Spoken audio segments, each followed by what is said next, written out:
penyebab malas beribadah atau bahasa Arabnya sabul kasari intallah. Yang pertama, kenapa kita harus bahas malas ini? Yang pertama, malas ini adalah perkara yang kita bisa melihat Nabi sendiri berlindung darinya.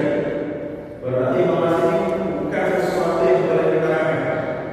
Bahkan dalam sebuah doa, dan Nabi mengajar kita sebuah kalimat, Allahumma inni a'udzu bika minal hammi wal hazan.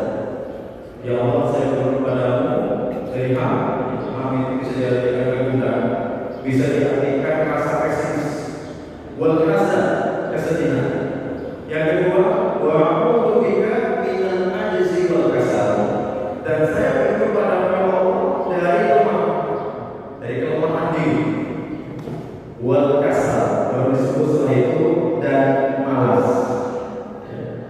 Badan ini kadang lemah untuk diajak beribadah kepada Allah Subhanahu wa Ta'ala. Yang kalau kita kupas sebabnya adalah itu yang disampaikan oleh sahabat Abbas radhiyallahu anhu. Beliau berkata, inna lisai'a, sesungguhnya dosa yang dikerjakan oleh manusia itu akan mendatangkan yang pertama dzulmatul qalbi, kegelapan bagi hati atau kegundahan bagi hati. Maka siapapun saja yang masih berdosa dan maksiat, jangan berharap bisa berlama-lama dalam membaca Al-Quran, karena hatinya itu gelap, hatinya itu tidak tenang, hatinya itu gundah, begitu ya, dijelaskan tadi ya. Jadi zulmah, di dalam hati itu ada kegelapan ya. Orang itu biasanya nggak tenang, mudah emosi, begitu ya. Berbeda dengan orang yang taat, sholat 5 waktunya baik, sering bermajelis ilmu, apalagi majelis ilmu yang seperti ini. Nabi menjelaskan, wa mastama'a qaumun fi baitin min buyutillah, tidaklah suatu kaum berkumpul di rumah-rumah Allah, yasluna kitabahu, yang mereka membaca Al-Quran, wa yatadarasunahu bainahum, dan mereka mengkaji Al-Quran itu, illa nazalat alaihimus sakinah, melainkan Allah akan turunkan ketenangan dalam dirinya. Maka kita bisa melihat sosok ya seseorang yang hatinya tenang, itu kita bisa lihat Nabi kita di saat pulang sholat subuh, Pak, kondisi lapar, masuk ke rumahnya Ibunda Aisyah radhiyallahu anha, bertanya, adakah makanan di pagi hari ini? Dijawab, tidak ada. Maka langsung Nabi, respon Nabi apa? Beliau mengatakan, faidan ini shaim, ya sudah, kalau begitu saya akan berpuasa. Nah, nggak tahu kalau para suami-suami yang ada depan saya ini, pulang main badminton, pulang main futsal misalnya, atau pulang dari kerja lapar, sudah masak belum? Bertanya sama istri begitu, ditanya belum gitu ya. Dilihat istri malah nonton TV, wah nggak tahu kayaknya apa, naik uratnya itu kan, langsung memuncak mungkin seperti itu. Tapi berbeda dengan orang yang hatinya tenang begitu ya, hatinya tenang. Maka dalam pernikahan pun ini dikaji juga oleh Imam Hasan Al-Basri. Ada seseorang di saat itu punya anak perempuan, bertanya kepada Nabi, bertanya kepada Imam Hasan Al-Basri. Pertanyaannya adalah, ma'aman uzawiju ibnati, kepada siapa saya nikahkan putriku? Dijawab, ma'aman yattaqillah, kepada orang yang bertakwa kepada Allah. Kenapa dengan orang yang bertakwa ini? Beliau mengatakan, in ahabbaha akramaha, kalau dia mencintai istrinya, dia akan memuliakan istrinya itu.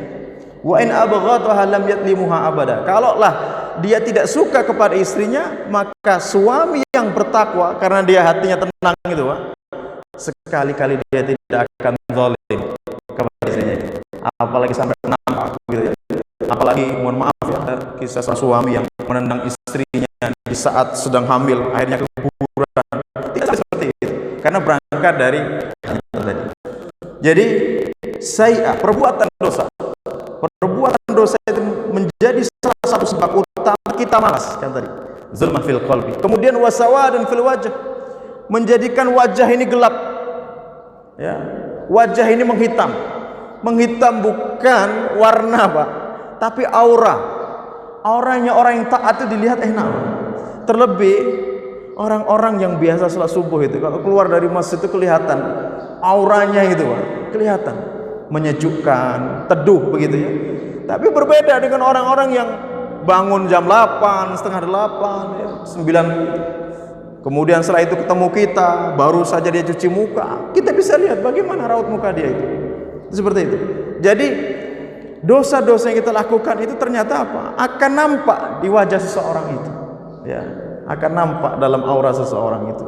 Itu yang kedua. Kemudian tidak hanya itu, perbuatan dosa itu wawahnan fil badan.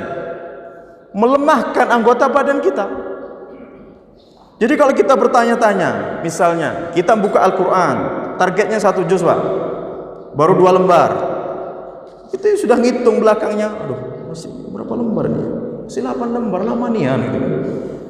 Misalnya ada yang seperti itu, ingat ini ada masalah dalam diri kita. Karena kalau hati kita bersih dari dosa dan kemaksiatan, sebagaimana diungkapkan oleh sahabat Utsman bin Affan, beliau mengatakan, "Lau tahurat qulubuka ma sabiat min kalamillah." Kalau hati kamu bersih dari dosa, niscaya kamu tidak akan pernah puas dari membaca Al-Qur'an. Ya. Jadi kalau kita bisa simpulkan, yang menghalangi kita untuk menikmati, Pak, untuk mendapatkan kelezatan kita dalam baca Al-Qur'an itu adalah dosa. Gitu ya. Akhirnya apa? Dosa itu tadi membuat diri kita nggak tenang begitu ya. Termasuk yang sholat tarawih itu kan kadang ada imam terfavorit, ada imam yang tidak favorit. Imam yang terfavorit adalah imam yang bacaannya panjang apa pendek? Pendek. Itu jawaban hati kita jujur itu. Nah, kenapa itu yang justru kita minati, Pak? Bukan mencari. Masya Allah ya. Kalau antum 3 hari, 6 hari, pokoknya kalau 10 hari antum gak hatam Quran, Pak ya, paling tidak ya 8 hari, Pak. Kalau hatam Quran malu kita, Pak. Sama saudara-saudara kita yang di mana itu? Jawa Timur, Magetan, Temboro itu. Salat malamnya itu per halakoh. Halakoh 1 juz di sini, 1 kelompok. Halakoh 5 juz ada lagi tempatnya. Halakoh 10 juz ada tempatnya. Langsung halakoh yang 30 juz 1 malam. Dimulai bacaan Al-Baqarahnya itu dari sholat maghrib, selesai jam 3:30 pagi, langsung sahur. Jadi kalau kita nggak khatam, paling nggak 6 hari, 8 hari, malu sama imam-imam yang di sana itu, Pak. Semalam bisa khatam Quran, dan itu dicontohkan oleh para sahabat. Imam Nawawi dalam kitab Al-Adhkar beliau mengatakan, wa ammal ladina khatamul Quran fi raq'ah fala yukhsun. Dan di antara para sahabat yang mereka mampu menyelesaikan bacaan Qur'annya 30 juz itu, jumlah mereka banyak dalam 1 rakaat, Pak. Kalau itu tadi masih 1 tarawih 30 juz, ini 1 rakaat selesai. Coba. Wa minhum, dan di antara mereka adalah sahabat Utsman bin Affan tadi. Kedua sahabat Tamim Ad-Dari, kemudian sahabat Sa'id bin Jubair. Insyaallah, gimana rasanya, Pak? 1 rakaat selesai 30 juz. Kayaknya perlu latihan ekstra itu ya. Enggak jaminan yang badannya kuat, berotot, Pak. Enggak jaminan bisa diberdirikan di saf salat itu dia mampu. Ya, meskipun dia bisa begadang semalaman itu. Bahkan kadang ngobrol sambil berdiri. Itu pun bukan jaminan dia ketika dibariskan di sini dia mampu untuk bisa berlama-lama. Masalahnya di mana, Pak? Tadi, Pak, dalam diri kita, hati kita. Maka kita meminta kepada Allah Subhanahu wa taala akan bersihnya hati kita ini. Maka wajib dihafal itu sebuah doa yang diajarkan Rasulullah sallallahu alaihi wasallam. Allahumma ati nafsi taqwaha wa zakkiha. Ya Allah, berikanlah jiwa ini ketakwaan dan sucikanlah dari dosa tadi. Ya. Anta khairu man zakkaha, karena engkaulah zat yang mampu menyucikan hati ini. Anta waliyuha wa maulaha, dan engkaulah yang menguasai dan engkaulah yang memiliki hati ini. Seperti itu. Nah, kalau hati kita sudah bersih, Pak, masjid doa tarawihnya setengah jam misal, masjid ini tarawihnya 1,5 jam. Saya milih yang 1,5 jam. Sudah seperti itu nanti.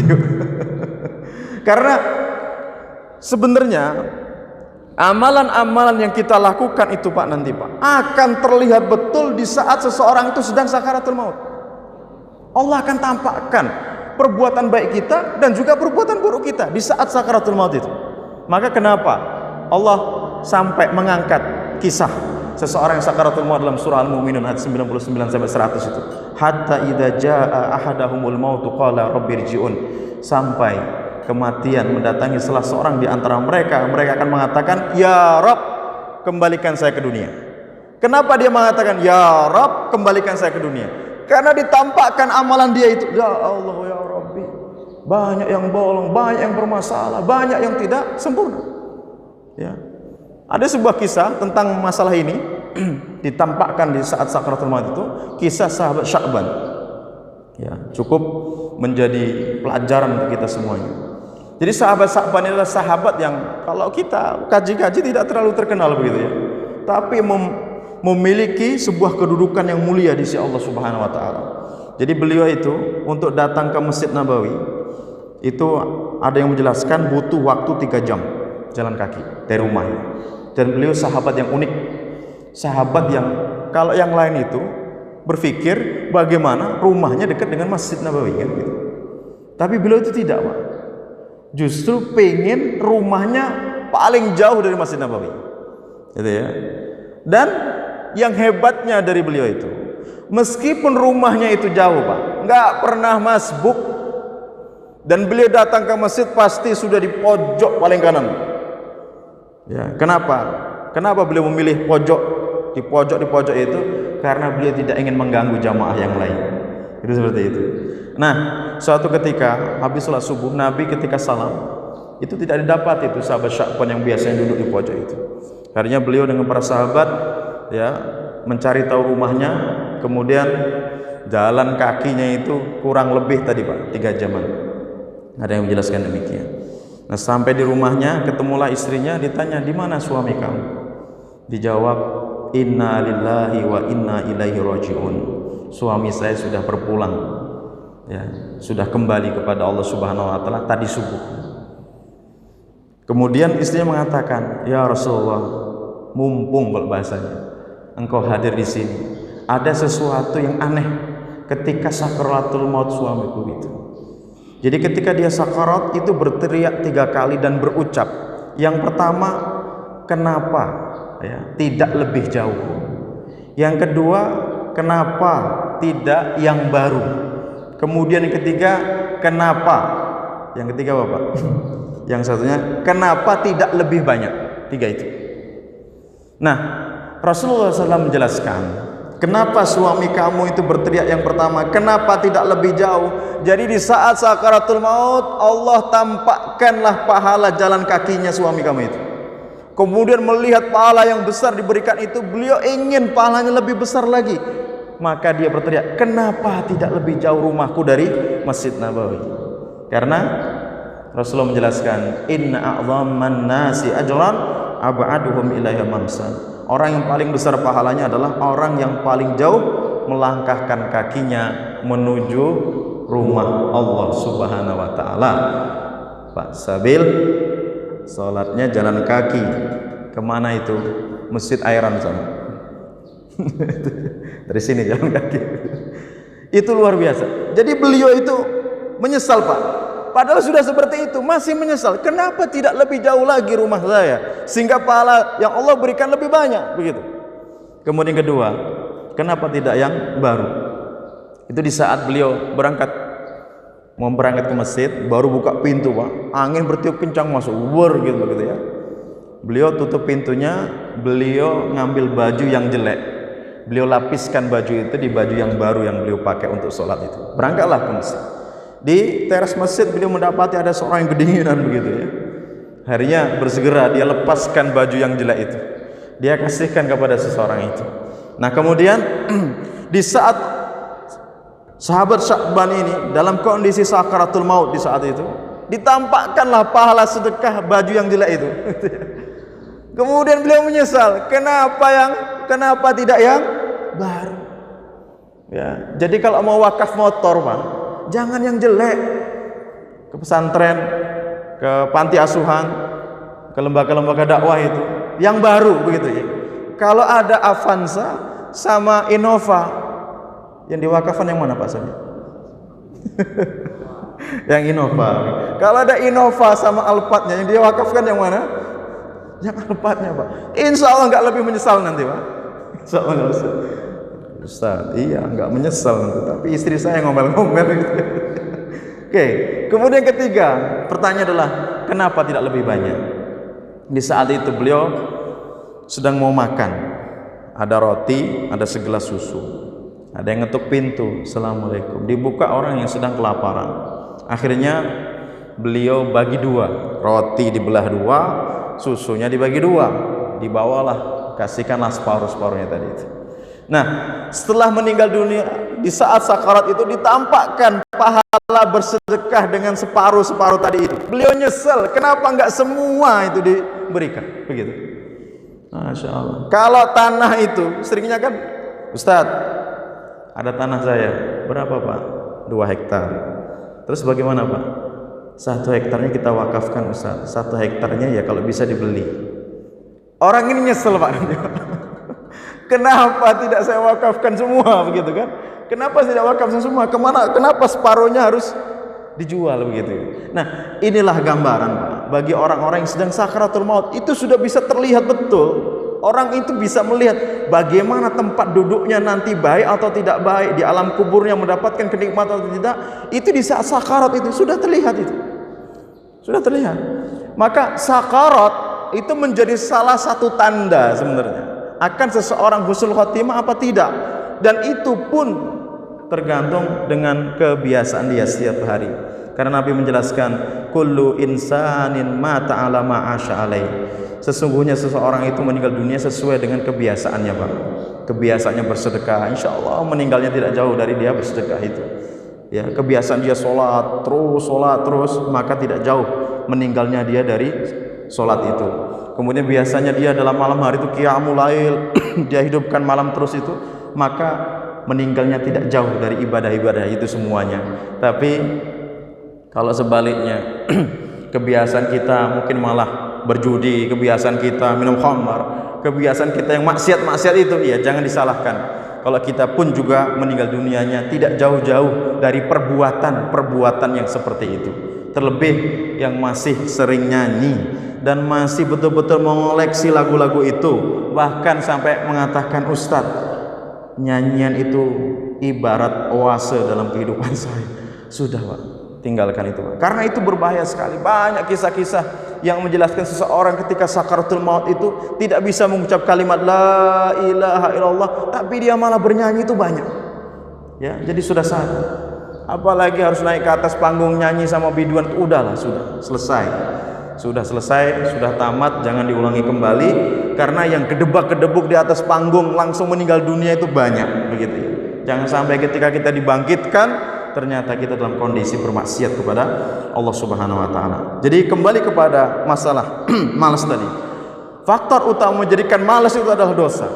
Kemudian ada sebuah kisah yang menarik lagi yang juga jadi pelajaran yang berharga untuk kita semuanya, itu kisah seorang ahli hadis yang bernama Sufyan Ats-Tsauri. Beliau pernah mengatakan demikian, saya pernah terhalang dari qiyamul lail selama 3 bulan berturut-turut. 3 bulan berturut-turut. Seorang ahli hadis, ulama, sampai 3 bulan itu nggak pernah qiyamul lail. Nah, di saat itu murid-muridnya bertanya, wahai guru kami, penyebabnya apa itu sampai engkau itu tidak bisa qiyamul lail selama 3 bulan berturut-turut itu? Apa jawaban beliau? Saya pernah berbuat dosa, yaitu melihat seseorang sedang menangis. Kemudian saya berkata dalam diri saya, orang ini sedang berbuat riya. Itu kata-kata itu Pak, belum terlontar, belum terucap, baru di batin. Ternyata apa? Allah hukum beliau. Ya, karena kapasitasnya ahli hadis Pak. Allah hukum dengan dosa yang mungkin bagi kita itu belum dosa. Karena kalau belum dilafatkan, belum dilakukan, itu kan belum masuk dalam kategori dosa. Tapi bagi ulama itu sudah perbuatan dosa, mungkin seperti itu. Allah hukum beliau tidak bisa qiyamul lail selama 3 bulan berturut-turut. Ya, jadi kalau kita mau muhasabah, kita mau evaluasi, Pak, setiap malam biasanya kita sudah itu aktifkan alarm itu, Pak ya. Bahkan kadang 1, 2 pasang biar nggak lewat sholat malamnya, begitu kan? Tapi pertanyaannya, kenapa ketika itu sudah bunyi, ada pilihan itu ya, bisa pilih ya. Tunda, berhenti, pencet yang mana? Tunda, matikan, pencet yang mana? Kenapa malah justru yang matikan biar nggak ganggu lagi, begitu kan? Kenapa pencet tunda? Supaya nanti lagi lah. Itu dikupas tuntas oleh Imam Ibnu Qayyim al-Jauziyah. Beliau menjelaskan, inna nadhara ilal muharramati yut'iful uyun. Sesungguhnya melihat pada sesuatu yang diharamkan Allah itu bisa melemahkan kedua pandangan mata kita itu. Jadi kalau mata kita ini, Pak, berat betul. Ya, taklim begini, sudah begini. Beda dengan para ulama dulu itu. Syekh Albani itu, Pak, kalau baca buku itu kan lemarinya tinggi, berapa tingkat. Jadi beliau itu kalau sedang asik baca buku itu kadang naik tangga dulu ngambil buku. Baca di tangga itu berjam-jam. Gitu ya. Dan kalau kita baca lagi dalam sebuah buku, nilai waktu di hadapan para ulama gitu ya. Ternyata obat ngantuk mereka itu baca Quran. Obat ngantuk mereka itu baca buku. Nah, kalau kita itu baca buku, baca Quran sampai-sampai Pak. Yang punya penyakit nggak bisa tidur itu baca Quran bisa tidur itu nanti ya, sampai orang susah tidur itu suruh hadir di sholat Jumat, coba itu kayak langsung mengheningkan ciptamu gitu kan. Kenapa gitu? Mata ini kok kayaknya berat itu ya, dihadapkan dengan bacaan Quran juga cepat pedih, cepat berat. Kenapa? Ternyata ada yang dosa yang dilakukan oleh kedua pandangan mata kita itu. Kemudian wasariqatu tiful ayadi, kata beliau, mencuri, mengambil hak dengan orang lain dengan tangan kita dengan cara yang tidak benar, begitu. Itu akan melemahkan kedua tangan kita, dan itu kita muhasabah. Ya, di saat ada kotak infak lewat itu, Pak. Ya, ada banyak reaksi seorang itu ada kotak infak lewat itu ya. Ada yang pura-pura tidur, ada yang dia buka dompet, Pak, tapi nyarinya tuh lama gitu. Padahal jelas-jelas tuh nongol pertama kali itu yang merah itu, Pak. Kenapa bukan yang merah itu? Nah, nanti kalau dikaitkan dengan kisah sahabat Sya'ban itu, kenapa tidak semuanya bruk begitu kan? Itu. Kenapa itu berat begitu, Pak? Tangannya berat. Di saat ada orang butuhkan kita berat untuk mengeluarkan itu besar kemungkinan, jelas setelah Imam Ibnu Qayyim al-Jauziyah, tangan kita gunakan untuk bermaksiat kepada Allah Subhanahu wa taala. Termasuk wal hutta ilal ma'asi, kita menjalankan kaki kita ke tempat-tempat maksiat, maka itu akan melemahkan kedua kaki kita ini. Ya, contoh, Pak, mau sholat asar, mau sholat subuh ke masjid, kok berat amat ini. Akhirnya mencari-cari alasan, kenapa ini? Alasannya apa ini? Kira-kira pas supaya kalau nanti ditanya, kenapa antum tadi nggak sholat subuh? Corona jawabannya. Covid. Ya padahal Bismillah ya. Insya Allah selama ini juga aman-aman saja yang sholat di masjid kan begitu ya. Begitu juga malah lebih parah lagi yang di pasar itu kan lebih apa itu ya, lebih tidak tertib ya. Banyak nggak pakai masker. Saya lihat aman-aman saja. Intinya happy hidup itulah, Pak ya. Ya, terus setelah itu bertawakal kepada Allah Subhanahu wa taala. Kalau itu menimpa kepada kita, itulah sebuah ujian, gitu saja. Jadi ketika kaki ini mau berangkat ke pengajian, mau sholat berjamaah di masjid, itu senantiasa kok kayaknya ada yang mengikat tali kita itu. Dan itulah sifatnya orang-orang munafik. Orang-orang munafik itu dikatakan Allah Subhanahu wa taala, ya ayyuhalladzina amanu ma lakum idza qila lakum unfiru fi sabilillahi saqaltum ilal ardh. Wahai orang beriman, kenapa kalau kamu itu diseru kepada Allah, diajak untuk berangkat perang, saqaltum ilal ardh, kaki kamu itu berat seolah-olah masuk ke dalam bumi. Kalau kita berjalan itu di sawah yang lagi berair itu tanahnya berlumpur, kok kayaknya itu berat begitu ya. Araditum bil hayati dunya, apakah engkau lebih memilih, lebih ridho terhadap kehidupan dunia? Itu Allah tegur. Dan sifat malas ini itu merupakan sifatnya orang-orang munafik. Maka Nabi menjelaskan, laisa salatun asqala 'alal munafikin min salatil fajri was salati isya. Tidak ada salat yang berat yang dilakukan orang munafik melainkan salat subuh dan salat isya. Walau ya'lamuna ma fihi ma la atahuma wala habuwan. Kalaulah mereka orang-orang munafik memahami keutamaan di balik kedua salat ini, niscaya mereka akan mendatanginya meskipun dengan merangkak. Ya, sampai sahabat Ibnu Umar itu beliau langsung mengatakan demikian. Kami berburuk sangka kepada orang yang tidak salat subuh dan salat isya berjamaah di masjid, melainkan dia adalah orang munafik. Di saat itu beliau mengatakan hal yang demikian. Sahabat Ibnu Mas'ud beliau mengatakan, ya, wa ma ra'aituna wa ma yatakhallafu minna an salatil jamaah. Tidaklah kami melihat di antara para sahabat-sahabat kami ini, kalau mereka tidak sholat berjamaah di masjid, illa kana munafikun ma'lumun nifaq, melainkan mereka adalah seorang munafik yang kemunafikannya itu sudah jelas. Jadi ukuran munafik dan tidak munafik di zaman Nabi itu diukur di sholat 5 waktu. Ya, kalau nggak pernah terlihat, itu munafik itu. Nah, kalau ukuran ini kita bawa, kita terapkan hari ini, yang munafik di Indonesia itu banyak apa sedikit? Allahu Akbar ya. Jadi ini menjadi permasalahan yang tentunya jangan kita anggap remeh, Pak. Malas ya, malas yang seperti ini. Apalagi sholat asar orang munafik itu. Orang munafik kalau asar itu seringnya apa kata Nabi?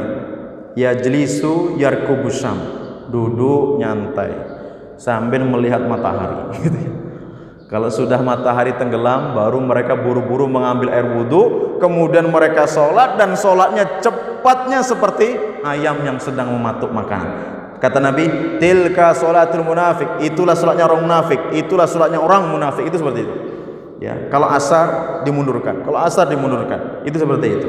Inilah bahaya malas. Salah satu sebabnya adalah dosa dan kemaksiatan yang kita lakukan. Yang kedua saja, dua hal saja kita akan sampaikan. Seseorang itu tidak memahami keutamaan daripada ibadah yang dia lakukan, sehingganya dia itu kurang terdorong, kurang tergerak, kurang termotivasi. Misal ada pembangunan masjid, kok dia tidak tergerak, padahal sudah jelas ya, Nabi bersabda, man bana lillahi masjidan banallahu lahu baitan fil jannah. Barang siapa yang membangun masjid untuk Allah, maka Allah bangunkan untuknya istana di surga. Walau kamafhasin qitaatin, kata Nabi, meskipun sebesar rumah kucing masjid itu, Pak. Artinya apa? Tidak harus besar. Antum datang ke kampung halaman antum, di situ mungkin ada desa, nggak ada musola, nggak ada masjid misalnya. Antum bangunlah di situ, insya Allah dengan izin Allah Subhanahu Wa Taala akan dibangunkan istana di surga. Kemudian mungkin yang hari ini kita masih ogah-ogahan untuk melaksanakan sholat qobliyah ba'diyah yang 10 apa yang 12? Kalau bisa yang 12 rakaat. Kata Nabi, man shalas natai asraqah fi yaumin wa lailah. Barang siapa yang sholat 12 rakaat sehari semalam, yaitu sholat sunnah rawatib al-muakkadah, maka bunya bihinna lahu baitun fil jannah, maka akan dibangunkan untuknya istana di surga. 4 rakaat sebelum zuhur, 2 rakaat ba'da zuhur, ya, 2 rakaat pada isya, 2 rakaat pada maghrib, ya, maghrib, isya, 2 rakaat sebelum subuh. Jumlahnya 12 rakaat, itu akan dibangunkan istana di surga nanti. Yang istananya nanti di surga itu bagaimana, Pak? Kalau istri dapat berapa kita, Pak? Masing-masing kita dapat berapa istri bidadarinya? Banten berapa? Satu orang dapat berapa?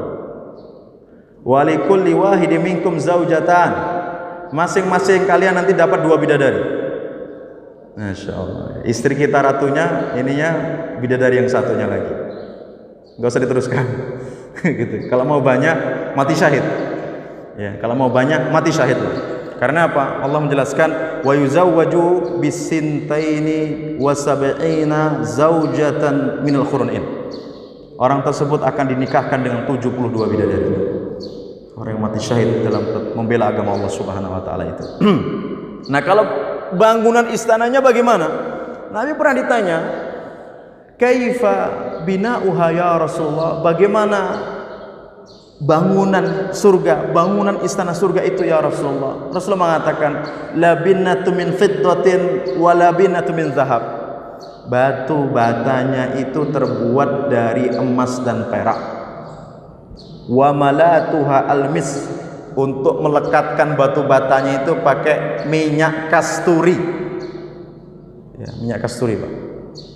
Wasba'uha al-lu'lu al-yakuta, kerikil-kerikil di kanan kiri bangunan surga itu bentuknya adalah batu permata dan mutiara. Kerikil. Itu surga, bangunan surga. Pekerjaannya apa penghuni surga itu? Allah berfirman dalam surah Yasin, "Inna ashabal jannatil yauma fi sughulin fakihun." Ya, sesungguhnya penghuni surga itu berada dalam kesibukan yang menyenangkan. Apakah itu makan? Tidak. Apakah mancing? Enggak ada mancing. Ngapain mancing? Ya, naik mobil yang paling mewah, enggak level. Apa itu kenikmatan? Mau kemana juga di surga naik mobil? Ya. Apalagi minum sungai susu di sungai susu, enggak. Itu bukan itu, Pak, yang dikatakan kesibukan yang menyenangkan di sini. Kesibukan yang menyenangkan para penghuni surga itu adalah dengan istri-istrinya di kamar itu. Itulah pekerjaan penghuni surga, Pak. Inna ashabal jannatil yauma fi sughulin fakihun, itu yaitu apa? Infikaku abkari nisa. Mereka sibuk menghilangkan keperawanan para bidadari. Allahu Akbar. Itu, Pak. Balasannya itu begitu loh, Pak. Jadi kalau kita hari ini kok malah sibuk nyari bidadari di dunia, aduh, Pak, itu yang bisa nanti lewat begitu, Pak. Padahal itu yang akan kita cari, kan begitu ya. Yang sudah begitu perbedaannya kan jauh. Bidadari dunia, Pak, banyak bau di dengkulnya kadang-kadang. Dulu pernah korengan jatuh, pernah inilah, adalah tato-tato seperti itu kan. Kalau bidadari akhirat, Nabi sendirikan wa hurun ain, dan para bidadari yang bermata jeli, ka'amsalil lu'lu'il maknum, seperti mutiara yang tersimpan rapi. Lam yatmishunna insun qablahum wala jan, mereka belum tersentuh sedikit pun oleh bangsa jin dan manusia. Wa kawaiba atrafa, hafal semua ini. Dan para bidadari yang, terjemahkan nanti, cari sendiri lagi. Wa kawaiba atsroba, saya enggak mau mengucapkan kalimat itu di sini, terjemahannya.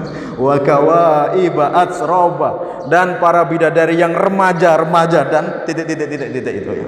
Itulah yang Allah akan berikan kepada siapa? Orang-orang yang beriman. Orang-orang yang tadi tidak malas dalam beribadah kepada Allah Subhanahu wa taala. Itu balasannya itu seperti itu. Nah, tapi lagi-lagi ketika kita bodoh akan keutamaan yang seperti itu, kadang kita kurang bersemangat begitu, Pak. Contoh, sholat duha. Sholat duha, kalau kita isyraq dulu lah kita bahas. Kalau isyraq jelas ya, man shalla sholata subhi fi jamaah, barang siapa yang sholat subuh berjamaah, summa yaqudu yadhkurullah, kemudian dia duduk berzikir kepada Allah. Berzikir itu bisa baca Quran, bisa bermajelis taklim. Karena majelis taklim seperti ini dikatakan ma hiya majalisu zik. Ma hiya majalisu zik. Apakah majalisul ilmi itu yang bagaimana? Dikatakan majalisu zikri. Majelis untuk zikir tadi itu. Di antaranya ini. Bisa dia berzikir, muhasabah dan sebagainya sampai terbit matahari, ditunggu sejenak, summa yusolli raka'ataini, kemudian dia salat 2 rakaat. Itulah salat isyraq, maka pahalanya seperti haji dan umrah, sempurna. Seperti juga datang salat Jumat, yang datang pada waktu pertama jam 11 berarti ya, seperti dia berkorban dengan onta. Mungkin kalau hitungannya 1 jam sebelum jam 12 itu, 11.13 seperti berkorban dengan sapi. Ya, yang datang setengah 12 seperti berkorban dengan kambing. 11.45 seperti berkorban dengan ayam. Menjelang azan dapat telur, seperti berkorban dengan telur. Kalau di kita ya among-among, Pak, cuman, Pak. Bukan akikoh. Kalau akikoh itu kambing. Itu. Jadi kalau kita itu datang 11.45, 11.50, 11.05, aduh. Nah, masalahnya malaikat-malaikat pada hari Jumat itu kan berdiri di masjid-masjid, di pintu-pintu masuk masjid ini kan. Mereka apa? Membawa lembaran, mencatat fayaktubunal awwal fal awwal, hadisnya sahih. Malaikat itu akan mencatat siapa yang datang pertama, kedua, ketiga, terus sampai itu ketika adzan berkumandang, tahu as-suhufa, tutuplah lembar itu. Absensi itu ditutup. Ya, masuk. Dia ikut masuk ke masjid mendengarkan khutbahnya imam. Seperti itu. Jadi kalau datang itu sudah adzan, Pak, sudah nggak masuk daftar absen. Sudah begitu dapatnya apa? Telur nggak dapat itu, Pak. Apa yang dapatnya berarti setelah telur itu? Nah itu, jawablah sendiri kira apa yang dapat. Nah, maka dengan kita mengetahui sebuah keutamaan tersebut, mudah-mudahan kita terdorong. Woi, semangat, ayo. Kalau salat Jumat harus lebih awal. Ya, kalau bisa di shaful awal. Karena apa? Innallaha wa malaikatahu yusholluna 'ala shafil awal. Sesungguhnya Allah dan para malaikat akan bersolawat kepada orang yang salat di shaf yang pertama. Ada sahabat lagi bertanya, wa 'ala sani, bagaimana dengan shaf yang kedua? Kemudian jawab wa 'ala sani, juga shaf yang kedua. Itu keutamaan-keutamaan yang tentunya perlu dikaji, dipahami. Mudah-mudahan kita termotivasi untuk lebih semangat dalam beribadah kepada Allah Subhanahu wa taala. Allah a'lam bishawab. Mungkin demikian kajian kita pada pagi hari ini. Masih ada waktu ya, masih sekitar 15 menit ke depan. Kalau mungkin ada yang ditanyakan, kami persilahkan. Tafadhol.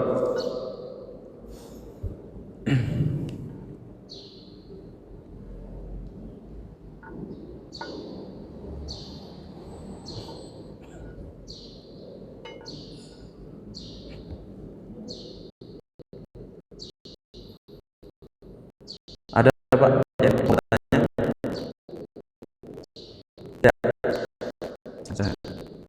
ya, mudah ini. Terus antum paling mudah dari antara yang lain.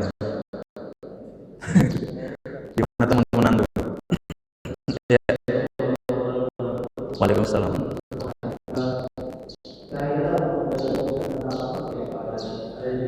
Enggak jelas. Gimana? Coba agak dijauhkan dikit. Dijauhkan mic. Oke. Dan ada juga yang bicara mengenai sujud itu bersifat salawat serta tasbih. Itu apakah ada? Oke. Baik, bismillah, salatu wassalamu ala rasulillah. Menjaga kekhusyuan dalam sholat. Jadi begini Pak, Nabi menjelaskan inna fis sholati la sughla. Di dalam sholat itu ada kesibukan, ada sebuah pekerjaan. Berarti apa? Orang yang ingin melakukan sebuah pekerjaan butuh yang namanya persiapan. Ya. Kalau antum mau sholat itu nggak ada persiapan, ya, nggak ada bekal, maka sulit untuk menggapai yang namanya kekhusyuan. Di antara persiapannya apa? Yang dijelaskan oleh para ulama, pertama datang lebih awal. Paling tidak kita bisa sholat 2 rakaat tahiyatul masjid terlebih dahulu. Kalau memang tidak bisa, paling tidak kita dapat qobliyah sholat itu 2 rakaat itu. Itu dalam rangka apa? Menata hati kita untuk mengosongkan tadi kesibukan-kesibukan duniawi yang masih nempel di dalam diri kita, di otak kita itu, Pak. Karena itu butuh proses. Jadi jangan salahkan kalau antum misalnya sholat itu dijadikan semacam apa ya, sambilan atas pekerjaan pokok yang antum lakukan di dunia ini. Saya buat laporan, deadline-nya nanti jam 1 dikumpul ya, azan berkumandang. Setelah itu antum tinggalkan itu pekerjaan sholat, Allahu Akbar. Khusyuk nggak? Khusyuk nggak kira-kira?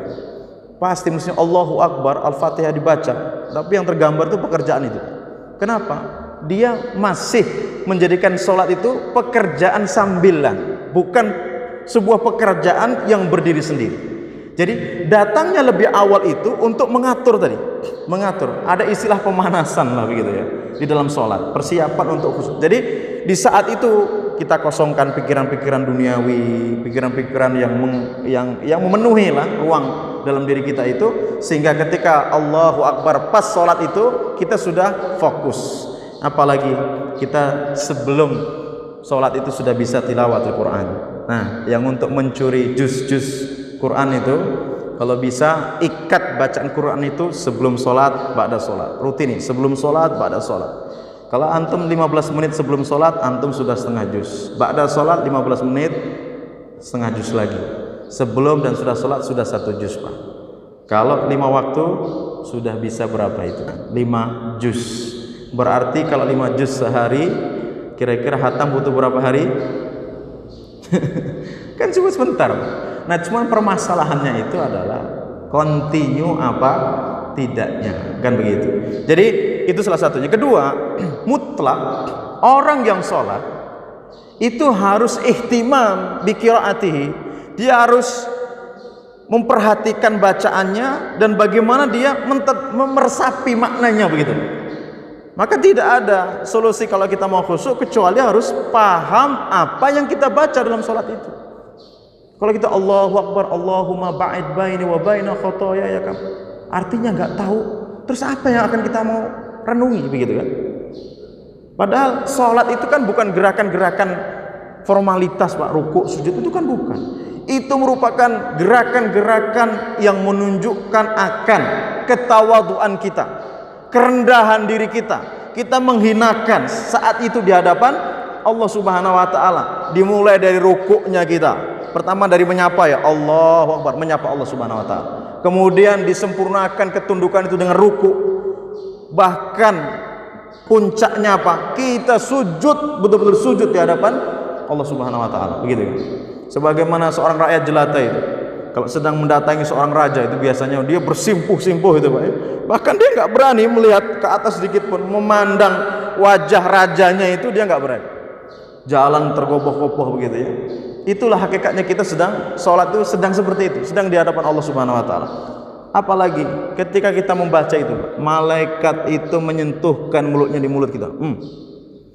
Dan malaikat itu akan terganggu dari kita dengan apa yang mengganggu manusia dari bebauan yang ada. Jadi kalau habis makan petai, jengkol, DKK dan kawan-kawan itu, ya wajib mutlak harus siwakan itu. Dan memang sunnahnya kalau mau sholat itu bersiwak duluan. Karena apa? Malaikat itu akan menjauh Pak dengan apa yang mengganggu manusia dari bebauan yang ada itu. Coba itu bayangkan. Nah, di dalam sholat yang ketiga, hadirkanlah sifat ihsan. Apa itu ihsan? Anta budallaha ka'annaka tarahu. Kamu beribadah kepada Allah seolah-olah kamu melihat Allah. Fa illam takun taraha fa illam takun tarahu fa innahu yaraka. Kalaulah kamu tidak bisa melihat Allah, ingat Allah sedang melihat kamu. Maka dalam urusan sholat Pak, kalau kita mau meludah apa? Jangan meludah di arah kiblat. Fa innallaha tabaraka qibla wajhi, karena Allah itu ada di hadapan kamu, di hadapan kamu begitu kan. Maka jangan juga meludah di sebelah kanan, samping kanan juga nggak boleh. Meludahlah ke kiri, di bawah kaki kiri kita kalau memang terpaksa mau meludah. Tapi ini konteksnya di saat itu adalah lantainya itu kan Masjid Nabawi masih pasir dan para sahabat sholatnya memakai sandal dan sepatu ya. Jadi kalau tidak seperti ini, afdolnya sholatnya seorang mukmin itu ya tetap pakai sepatu dan sandal, tidak dilepas, itu seperti itu. Tapi kalau sudah dikondisikan seperti ini ya tentunya kita akan melepas seperti itu. Nah kemudian kalaulah tidak mungkin, ini sudah mau keluar Pak, kata Nabi apa? Tarik ininya Pak, bajunya tuh, apalagi ada kantongnya begini mudahnya, tuh gitu. Itu seperti itu. Itu hakikat bahwasanya kita itu sedang menghadap Allah ya. Jadi ihsan itu hadir, harus hadir. Engkau beribadah kepada Allah seolah engkau melihatnya. Kalau engkau tidak melihatnya, sesungguhnya Allah itu sedang melihat kamu. Ya ini bagian daripada tata cara, tips lah untuk bisa khusyuk, meskipun lagi-lagi kekhusyukan itu datang dari hati kita ya. Maka yang khusyuk itu biasanya yang jarang berbuat dosa ya. Kalau yang sering masih dosa maksiat ya nggak akan khusyuk. Apalagi sudah imamnya alif lam mim, aduh, dah ini berat ini kayaknya, sudah Al-Baqarah ini ya. Tapi kalau yang sudah dibaca inna a'tayna, ini mantap ini. Cepet ini ruku gitu.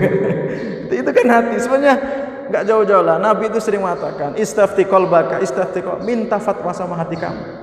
Jadi kalau hati ini sudah menjadi tolak ukur kita sebenarnya. Misal tadi sholat, imamnya panjang, lega, pengen lebih panjang lagi justru. Ketika ditanya, Pak mau sholat di mana? Di sana, karena sholatnya panjang, suratnya dibaca panjang. Mantap itu hatinya berarti. Nah, hati ini juga bisa diukur baik apa tidaknya. Ketika ngelihat orang pacaran, ini maksiat begitu ya. Antum yang tua-tua, kita ini ngelihat pacaran kok bukannya malah marah, bukan malah emosi, kok malah berandai-andai. Seandainya saya bisa muda, bisa seperti itu lagi. Astagfirullahaladzim. Kata Nabi, "Walaisa ba'da dzalika minal imani habbatun min khardal." Kalau seseorang melihat sebuah kemungkaran, kok tidak ada pengingkaran dalam hatinya, maka apa kata Nabi? Tidak ada iman dalam dirinya meskipun sebesar biji sawi. Maka la yasni az-zani hina yasni wa huwa mu'min. Tidaklah seorang berzina ketika dia berzina, dia dalam keadaan beriman. Ketika dia sedang bermaksiat itu sedang lepas imannya. Itu seperti itu. Nah, kita berlindung kepada Allah dari hal yang demikian. Oke ya. Jadi hati, intinya hati ini yang perlu ditazkiyah, dibersihkan, disucikan. Maka ada istilah Riyadhatun Nafsi, olahraga hati. Bukunya bagus, judulnya kalau bahasa Arabnya Al-Bahru Ar-Ra'i fi Zuhdi wa Raqa'iq. Terjemahannya itu ada 3 ya. Dulu diterbitkan oleh Aqwam ya, kalau nggak salah. Gizi hati, olahraga hati, tamasya hati. Jadi hati itu memang perlu dididik, dilatih ya.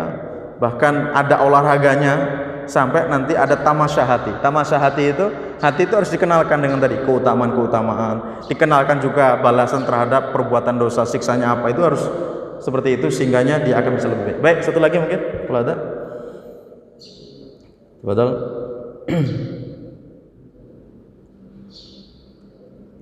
Israk di sini jam berapa, Mas Abil?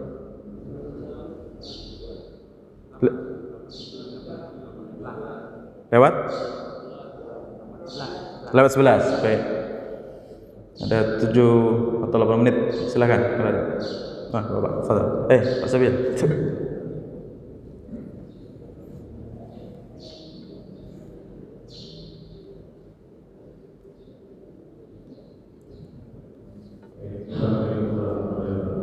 Waalaikumsalam.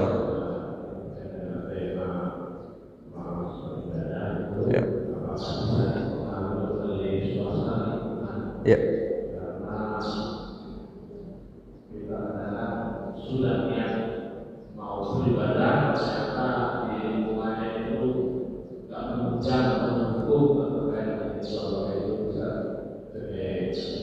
Ya. Waalaikumsalam warahmatullahi. Ya. Itu salah satu faktor juga, Pak.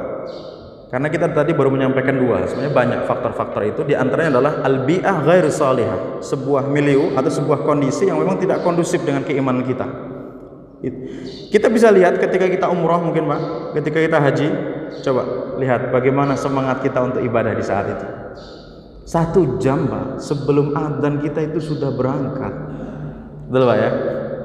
Ya, lambat-lambatnya setengah jam lah kita itu sebelum adzan itu. Karena apa? Di sana itu adalah kumpulan orang-orang yang punya semangat untuk ibadah begitu ya. Dan saudara seiman, orang-orang soleh yang ada di kanan kiri kita itu akan menguatkan diri kita. Menguatkan diri kita. Dan tidak hanya itu. Ya. Godaan-godaan setan di saat kita bersama dengan orang yang baik itu melemah betul. Maka Nabi menjelaskan, fa'alaikum bil jamaah, hendaklah kalian berjamaah, fa inna ma ya'kulu dhi'bu min ghanamil qasiyah, karena serigala itu akan makan kambing yang sendiri. Ya. Nah, maka dalam kehidupan kita ini butuh seperti komunitas-komunitas yang baik itu, Pak. Komunitas yang senantiasa, sudahkah salat duha di pagi hari ini? Luar biasa. Sudah berapa juz hari ini? Ya meskipun itu untuk motivasi, bukan ingin riak, Pak, tapi untuk memunculkan semangat dalam diri kita, gitu ya. Jadi itu sangat menunjang daripada semangat kita dalam beribadah kepada Allah Subhanahu wa taala. Kalau sahabat Ibnu Abbas sendiri, beliau mengatakan 7 indikator kebahagiaan dunia. Ini juga penunjang semangat. Pertama adalah al-azwajus shalihah, pasangan yang salehah. Coba kalau puasa Senin Kamis, istri nggak dukung, Pak, nggak dimasakin, puasa nggak antum? Sholat malam, kalau istri juga nggak ikut sholat malam, semangat nggak, Pak? Ya kalau toh semangat, tapi kalau ada istri tambah semangat. Apalagi pokoknya Ya, enggak ada alasan kecuali harus sholat 5 waktu berjamaah di masjid. Kalau enggak, saya enggak masakin. Kalau udah seperti itu kan semangat lagi suami itu kan begitu, Pak. Jadi mendukung. Yang kedua dikatakan adalah al-auladul abrar, anak-anak yang soleh, anak-anak yang baik. Jadi misalnya di rumah, Pak, ya, ketika adzan anak kita sudah ambil air wudu berangkat, wah, orang tuanya, waduh, kok saya ketinggalan sama anak saya. Apalagi ya, sholat malam diketuk sama anak. Assalamualaikum Abi Umi, waktunya sholat malam Bi. Waduh, luar biasa ini. Apalagi antum pulang pas waktu duha nyari-nyari anak, mana anak kita ini? Buka pintu kamar, ya Allah ya Rabbi, lagi sholat duha. Nangis kita, Pak, itu, Pak. Ternyata anak saya lebih baik daripada saya. Kemudian pas uji coba hafalan. Ketika pandemi kemarin kebongkar semua itu. Para suami-suami itu hafalan itu. Ternyata yang dibaca trikul bolak-balik. Akhirnya anaknya, Bi, saya itu udah hafal 3 juz loh, Bi. Apa saya aja yang jadi imam? Waduh, ketampar lagi itu. Ketampar lagi itu. Nah, kemudian yang selanjutnya adalah al-malul halal, harta yang halal. Harta yang halal itu akan menguatkan badan kita ini, Pak. Tapi kalau harta yang haram yang masuk dalam tubuh kita itu akan lemah begitu untuk diajak beribadah kepada Allah. Dan di antaranya tadi al-bi'ah as-salihah, sebuah lingkungan, sebuah tempat tinggal yang mendukung daripada keimanan kita kepada Allah Subhanahu wa taala. Maka pesan kita kepada antum-antum sekalian, Bapak Ibu sekalian, kalau memang mau pindah rumah, carilah komplek atau perumahan atau tempat tinggal yang memang di situ banyak orang-orang solehnya. Mudahnya ngukurnya masjidnya itu ramai apa tidak, gitu saja. Gitu. Tapi kalau masjidnya itu yang sholat cuma 1, 2, oh jangan dipilih tempat itu. Kecuali antum memang punya misi untuk memakmurkan masjid itu, tafadhol. Tapi kalau antum itu justru menjadi orang yang sedang ingin berubah baik, jangan di masjid itu. Nanti antum sholat 5 waktu sekali berjamaah, wah, saya udah paling hebat di komplek ini. Yang lain nggak pernah berjamaah, saya sudah 1 kali. Tapi kalau dibandingkan masjid yang rame 5 waktu berjamaahnya bagus, antum, oh ya Allah ya Rabbi, saya baru sekali berjamaah dari 5 waktu. Di sana itu 5 waktu full semua. Nah, ini perbandingan seperti ini perlu, Pak. Jadi jangan sampai memilih, atau justru punya prinsip begini, pokoknya saya mau tinggal di suatu tempat yang tidak ada ikhwan yang soleh. Oh jangan diambil itu. Karena tadi, Pak, kalau kita berteman dengan mereka yang memiliki semangat lemah, ya, tidak punya semangat untuk ibadah, itu akan nular itu akan menular, benar ya. Makanya tadi penting kita tuh kadang-kadang ya, kalau sholat itu kadang-kadang nyoba sih di tempat-tempat yang lain begitu ya. Jangan sampai nanti gini, kita tuh sudah gurur ya, sudah berbangga dengan ibadah kita di tempat ibadah kita di masjid yang dekat rumah kita. Nggak ada salahnya antum keliling kemana, sholat di mana. Oh ternyata di sana itu lebih baik. Oh di sana bacanya lebih panjang. Di sana itu jamaahnya Ustaz, sholat isyraq semua. Kalau belum isyraq belum pada pulang. Bahkan 95% jamaahnya itu nggak ada yang keluar dari masjid setelah subuh. Nah akhirnya ketika kita tahu seperti itu, ya Allah ya Rabb, saya pada subuh langsung pulang seringnya. Ya, kadang setelah itu malah tidur saya. Padahal di jamaah masjid sana itu, masya Allah, menjalankan sholat isyraq semua. Jadi demikian, Pak. Jadi itu salah satu faktor yang memang betul akan mendatangkan kemalasan dalam diri kita, dan masih banyak faktor-faktor yang lain. Mudah-mudahan kalau memang ada waktu kapan-kapan nanti kita bisa jelaskan faktor-faktor yang berikutnya. Mungkin demikian kajian kita pada pagi hari ini, mudah-mudahan bermanfaat. Mari kita tutup dengan mengucap kalimat alhamdulillahirabbil alamin dan doa kafaratul majlis. Subhanakallahumma wa bihamdika asyhadu an la ilaha illa anta astaghfiruka wa atubu ilaik. Akhirul kalam. Wassalamualaikum warahmatullahi wabarakatuh.